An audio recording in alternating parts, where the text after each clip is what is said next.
Shalom, shalom, peuple de Dieu, servante et serviteur de Jésus-Christ, je te salue dans le nom précieux de notre Sauveur Jésus. Il faut dire ce soir que je suis vraiment dans une très grande joie de te retrouver encore pour vraiment partager une petite expérience, une petite histoire avec toi. Aujourd'hui, notre thème, ça parle du mariage. On va savoir quel est le sens du mariage. Le mariage signifie quoi? Et étant marié ou non, si tu es célibataire, mais si tu n'es pas célibataire, comment il faut se comporter? Le rôle du mariage, l'importance du mariage. Alors, bien avant de commencer, je me présente, je suis le frère Désiré Okobe.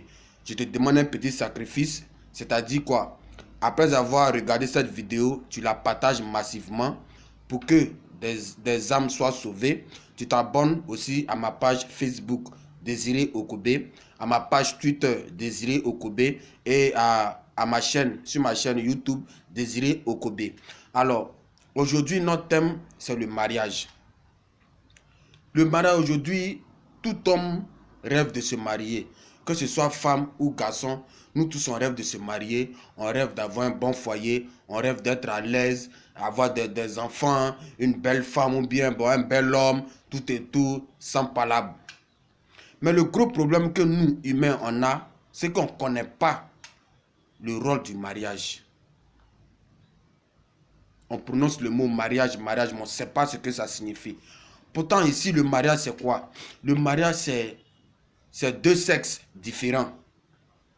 Le mariage, c'est deux sexes différents qui s'accouplent, qui vivent ensemble pour fonder un foyer, pour vivre ensemble et vraiment de manière légale devant Dieu et devant les hommes, pour former un foyer et vivre heureux. C'est ça qui veut dire un mariage. Alors la Bible nous dit quoi? La Bible nous dit que un homme quittera son père et sa mère et s'attachera à une femme et les deux deviendront une seule chair. Mais aujourd'hui, on veut se marier parce que. On veut se marier parce que la fille est belle, parce qu'elle a de grosses fesses, elle a de gros seins, elle a tout pour plaire à un homme. Donc, automatiquement, on s'engage dans le mariage. Et après, ce sont les divorces. Et après, ce sont les disputes dans les foyers. Et après, ce sont des palabres et tout. Aujourd'hui, la femme veut se marier parce que cet homme-là, il a l'argent.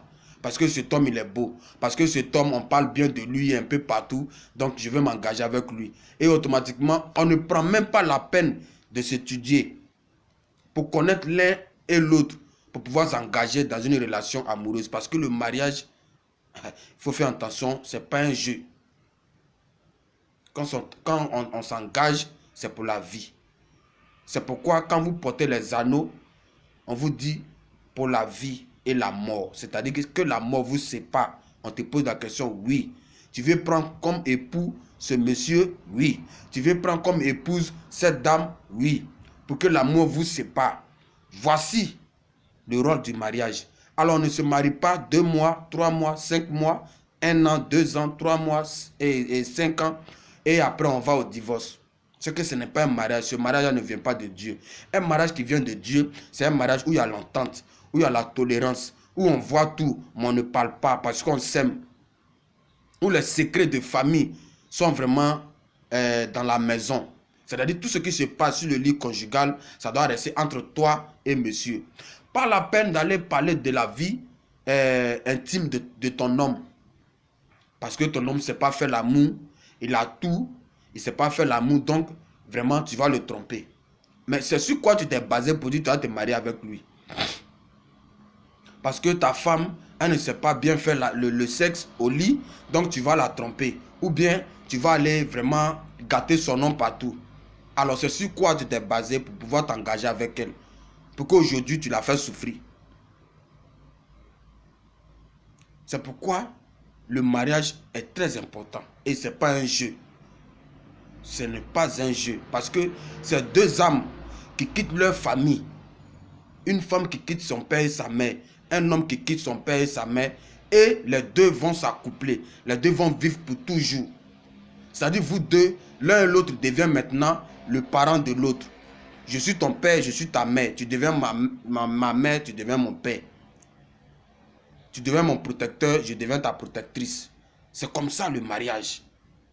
Alors aujourd'hui, quand on voit un peu partout les divisions, les mariages qui n'atteignent même pas 10 ans, 20 ans, c'est les divorces, c'est qu'il y a un problème. C'est qu'il y a un problème. Alors il faut beaucoup s'étudier d'abord avant de s'engager dans un mariage. Parce qu'un mariage où la nuit tu dors avec ton homme sur le lit conjugal et à partir de minuit, tu as ton téléphone portable à main, tu es en train de communiquer pendant que ton mari, pendant que ton époux, ton mari que tu as marié devant Dieu et devant les hommes est couché, vous êtes sur le lit conjugal et toi c'est ton téléphone portable qui t'intéresse. Ton mari veut te toucher, tu dis non, tu es fatigué. Tu portes au moins 4 pantalons, 2 chemises et 4 robes. Pourtant ton mari est à côté de toi. Celui qui doit voir ta nudité, celui qui doit te donner du plaisir, toi aussi tu dois lui donner plaisir parce que vous êtes reconnu devant Dieu et devant les hommes. Pour dire que c'est lui que Dieu a choisi pour toi. Ou bien c'est celle-là que Dieu a choisi pour toi. Mais en ce moment, tu dors et le monsieur aussi, tu le touches pour qu'il te fasse plaisir. C'est là que le monsieur est fatigué. Il a beaucoup travaillé dans la journée, il est fatigué. Tu ne peux pas donner le plaisir à ta femme. Ça, ce n'est pas un mariage. Un mariage, on s'entend.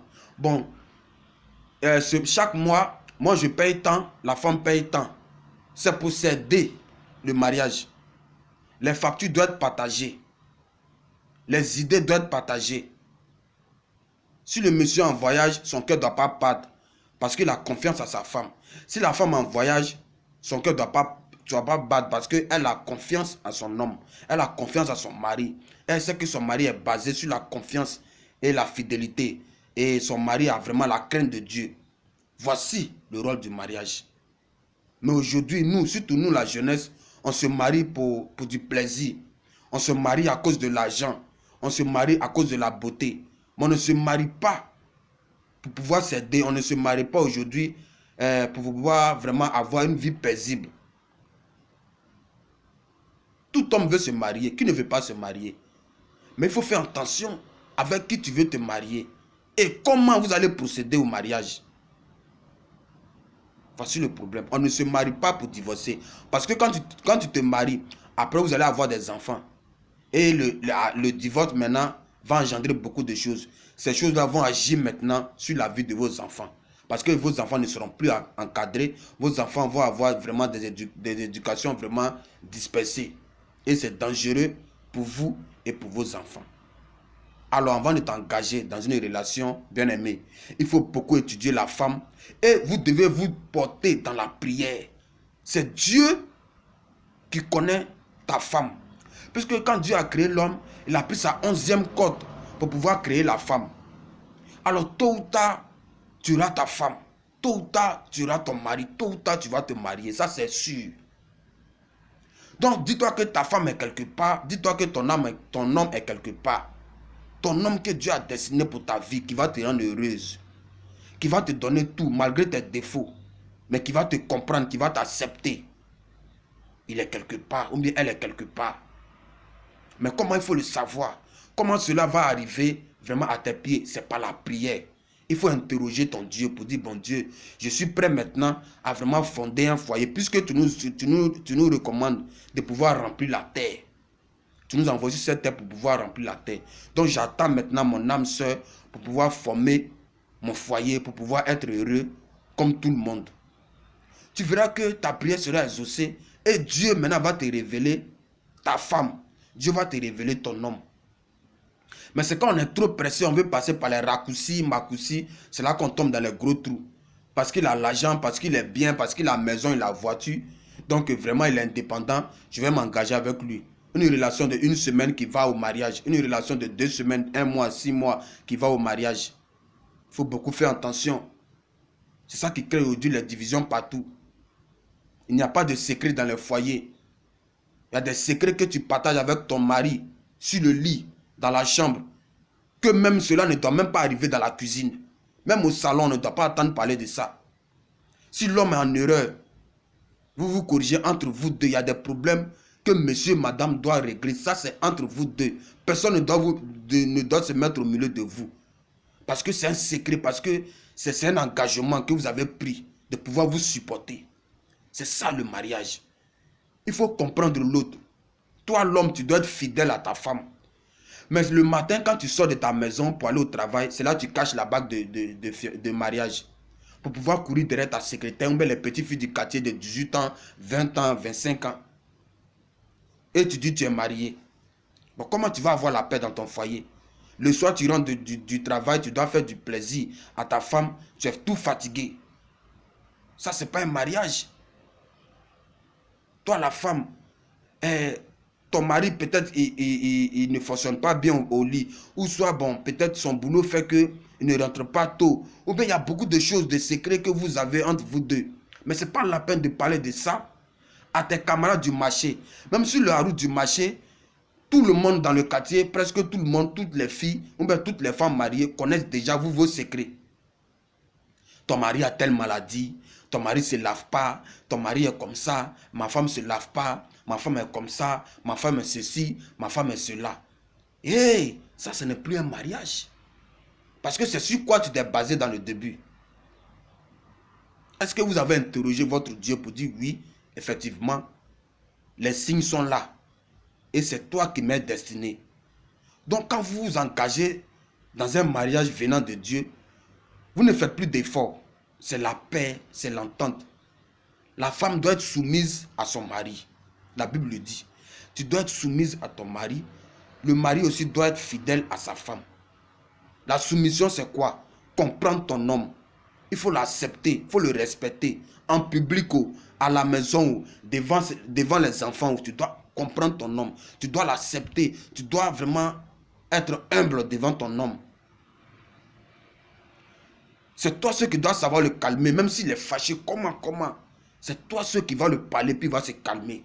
C'est son dit un mariage. Tu dois savoir préparer pour ton homme. Tu dois connaître les défauts et les qualités de ton homme.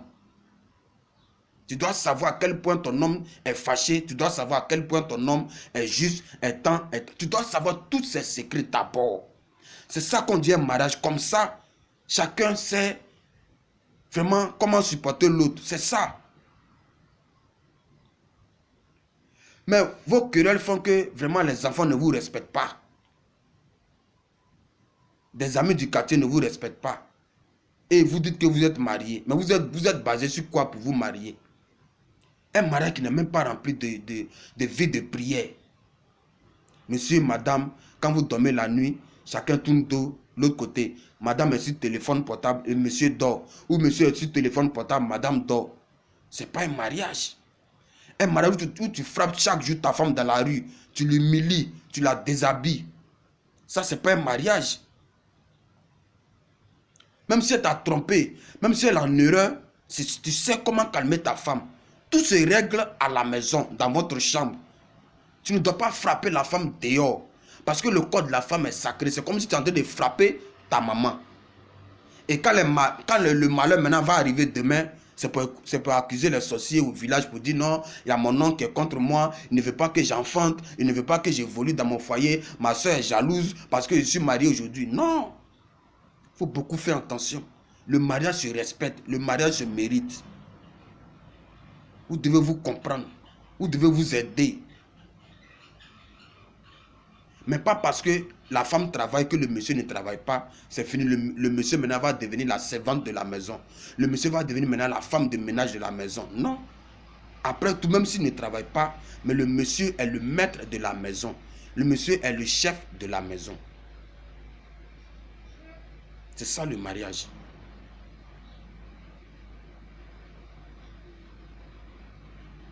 Alors, bien aimé,